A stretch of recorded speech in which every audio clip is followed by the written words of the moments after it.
Hello and welcome to Just One More Watch, and welcome today to a thinly disguised installment of the What's in the Watch Roll series. I'm not actually going very far, just to Port Stephens, about 250 kilometres north of Sydney, and I'm not going for very long either, just a long weekend. But here we are. Mrs. Jonwa, the lovely Mrs. Jonwa, and I are going on what is officially termed, I believe, a baby moon. A final fling, the last hurrah before our lives are turned upside down again by a tiny creature that screams and soils itself incessantly. I can't wait. Now I usually theme these videos, but sometimes I'll treat them as previews, and that's what I'm going to do today. I've done that before. I have got 6 or 7 really good micro brand new releases in the queue for review, so I'm going to take 4 of them on my travels with me.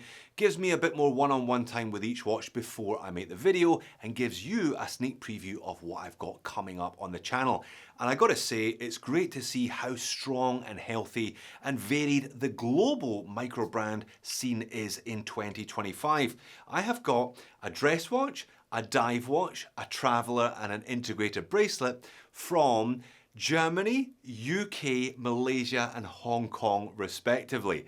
That is fantastic. Let's flip the camera and have a look at them. Alright then, you know the deal by now. I take 4 watches with me, 3 in the watch roll, 1 on the wrist. I'll leave links to all of these in the order that I show them in the description of the video if you want to do a bit more research. And I'll leave a discount code for one of the watches. I asked the brand owner if he could sharpen his pencil for my review, and he said yes he could. It's not an affiliate code, it's just a discount for you if you are interested. Now I said Germany, UK, Malaysia and Hong Kong, so let's go in that order, starting with the German watch, and it is a Heinrich Radiance. Look at that thing. Now, you may well have seen Heinrichs either on this channel or elsewhere. They are a one-man operation as far as I'm aware. It's Wolfgang Heinrich is the man behind the brand, and he's got a real look going now across his entire range of watches. 1970s inspired, dare I say it, embracing a little bit of the kitsch of 1970s, and I mean that in a good way. He uses strong 70s colours. I've looked at bright orange Heinrich Taucher dive watches in the past. This one, Radiance in bright green. Look at that dial. It is pretty spectacular. He's gone for a kind of sector dial on top of a sunburst dial, or perhaps it's a sunburst dial on top of a sector dial. 70s indices though, those applied bright silver indices, sharp, super sharp Dauphine hands, and he's carried over a few design cues from some of his other watches as well. He did a buzzsaw model, and he's carried over that kind of buzzsaw printing to those minute markers, but this one, super slim, 8.6 mil, much slimmer than anything else he's produced so far, decidedly kind of dressy in style, and featuring an ETA Unitas 7001 hand winding Swiss made mechanical movement as well. Heinrichs do tend to be priced a little more in the premium bracket. This one is just over $1,000 US, but when you're getting made in Stuttgart, made in Germany on the dial, and you're getting a a lovely Swiss made movement like that, I think you're well on the way to justifying a 4-figure price tag. Now these come as standard on a bracelet for that price. This is actually an add-on, the leather strap. I suspect though a lot of people who buy this watch are going to option on one of these. It's a really nice kind of Epson style grain leather strap, colour matched to the dial perfectly. With a dial like that, you want a strap that's just slightly lower in tone to let the dial really pop, so this one is perfect. Super light as well, very comfortable, and a good size for my average wrist, good size for this style of watch. Now it is undoubtedly going to be too much for some people, too in your face. It really is designed to be a bit of a light catcher, but for some others that will be exactly what they want. So stay tuned, this one will be first cab off the rank. I'll try and get a review of this one done perhaps the middle, perhaps the end of next week. Alright, watch number 2 is the British entry. It's also the dive watch of the group. It is the Alkin Model 3. Now Alkin are a small brand owned and operated again by one man, a chap called Charlie, very pleasant guy. I reviewed the Alcen 2 years ago, and I was delighted when he got back in touch saying he had released a new model. Would I be interested in reviewing reviewing it. Now, he actually sent me 2 of these. They do this in 2 different distinct dial designs. Here they are side by side, and I gotta say that kind of brushed copper with a stainless steel bezel look does look fantastic on the right. However, it does look a little bit like a Halios, whereas the Model 3 on the left here I think looks a little bit like an Alkin. I thought there was a real minimalism to the Model 2, and you can see that in this Model 3 as well, a kind of less is more approach with its own kind of unique take on what a dive watch should look like. Fully spec'd as well, this one. X1 grade C3 Superluminova. We've got a brushed, loomed ceramic bezel insert here. Lovely piece of very mildly domed sapphire crystal, and a Miyota 9000 series, a 9039, the proper no date specific version in the back. These are just over 400 Great British pounds. For that though, I would have preferred if they had a slightly better clasp. This one has got heaps of micro adjust, but it doesn't have any on the fly adjustment, something I think which is pretty much the norm for this level of watch and this type of watch in this day and age. There you are, I'm coming up with the moans and niggles list for the full review already. Can't knock the looks though, it's really clean and really attractive. So there you go then, Alkin Model 3 2 ways. Interesting kind of optical illusion with these ones. They're both exactly the same size.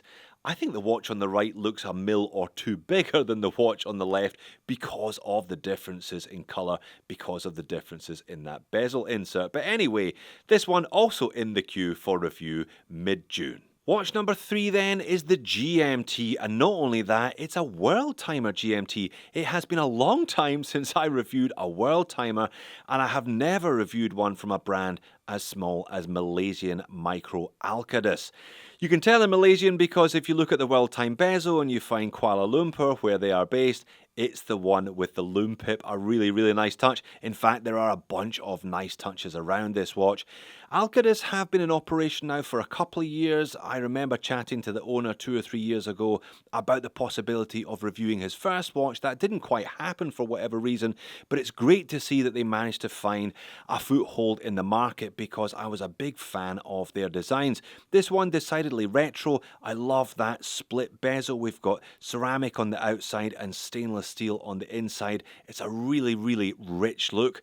These are about $750 US, a little bit less than $750, and they have the proper Traveler's GMT, the Miyota 9075 in the back of them. 39mm, definitely the right size for this style of watch. That's the kind of mainstay from brands like Laurier, etc. Not quite sure that that is the right clasp though.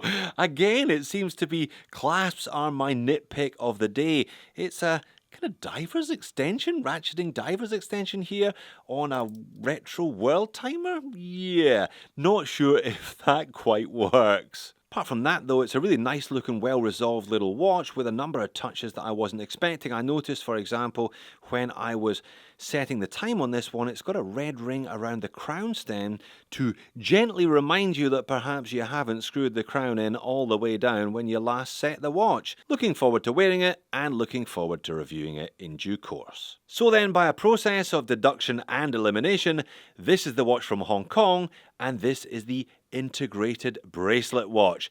This is the slightly unusually named AON Hang. It is a ex-Kickstarter project. They launched this one on Kickstarter last year, did very well for itself, and they now have production units. They've got 3-handers and GMTs in a whole bunch of different dial colors, including this one. This is a limited edition 200-piece version featuring gold leaf on the dial. Have a look at their website. As I said, I'll leave a link in the description of the video. Some of the dial patterns they are using are wild. In fact, this whole design is pretty wild. Again, like the Heinrich Radiance, perhaps not one for the shy and retiring. There's a lot of light play here, particularly in that bracelet, but my goodness, It's gorgeous looking and really, really nicely made. These are $650 to $750. There is a discount code that gets you 12% off that in the description, including DHL shipping as well. That takes the range from high fives to high sixes. I reckon it looks like it's worth a lot more than that. This style of watch was, of course, all the rage a couple of years ago. Really, it was the Tissot PRX that kind of relaunched the affordable integrated bracelet watch. My goodness, look at that. Look at the light play from the bracelet, and it feels really, really nice to the touch as well. You can tell this has been manufactured very, very nicely. The machining on the case of the watch, the bracelet, all really rather nice. It's another Miyota 9000 series powered watch, but you can see they have gone to the trouble of putting a display case back and a custom rotor on here as well. Very nice indeed. Mrs. Joma and I have got dinner booked for Saturday night, the final fling. I reckon I'm going to wear this, but I reckon I'm going to have to put on my best outfit so as not to be outshone by my watch. So there you have it, quite the selection and proof, as if it was needed, of the strength and the diversity of the global microbrand scene. 4 different countries spread across the world, all with their own unique flavour, all with their own take on what it is that the market wants, what it is that makes a great microbrand watch. Which ones did you like? Which ones were you not so keen on? I look forward to reading your comments, and I look forward to my last weekend of freedom playing around with these 4. Well done for making it all the way to the end. Why not check out a couple of other What's in the Watch Roll installments while you're at it? Thanks for watching this one. I'll see you again in the next one.